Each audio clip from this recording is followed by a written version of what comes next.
Kisha shënuar që doja të merja në distribucion një brand. Në klapa ishte me të vogla ose të krijoj timin. Ja thash Dartit. Fjalia e parë e tij ishte rri me këmbë në tokë se 4000 djegës ke.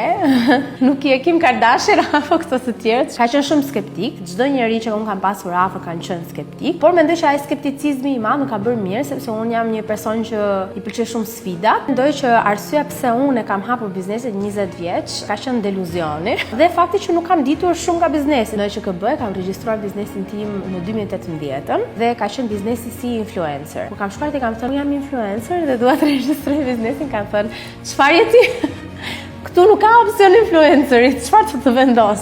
Darti ka qenë gjithmonë kreativ, fal familjes së vet, besoj geneve. Kështu që automatikisht i thash je i punësuar, nuk do marrësh asnjë lek, por hajde ta bëjmë të gjën bashkë. Unë nuk mendoj që suksesi është i rastësishëm. Mendoj që suksesi vjen nga puna e madhe që bëhet pas. Një vajzë 23 vjeçare të mendojë që mund të krijonte brandin e vet jashtë, ishte e paperceptueshme. Faktori X i im, me gjithë modestinë, mendoj që është intuita. Nuk ekziston balanca midis familjes dhe punës. Patjetër që do doja shumë që të prekja internacionale. Unë kam qenë edhe vazhdoj të jem shumë e fatshme në këtë rrugë tim, disa vjet që kam pasur Dartin në krah dhe mund ta them me shumë bindje që Self Skinin që është brendi i ri që ne kemi krijuar, e kemi 50 me 50 edhe në mendime. Ne jemi munduar që të krijojmë një brand që është 100% transparent me njerëzit dhe jemi munduar që të bëjmë një brand që është i thjeshtë. Ti nuk ke nevojë të mendosh cilin nga 7 larësa do marr. Ke një larës dhe është për të gjithë. Jemi në muajin e parë dhe ne jemi pothuajse sold out. Toku që ne kishim porositur ishte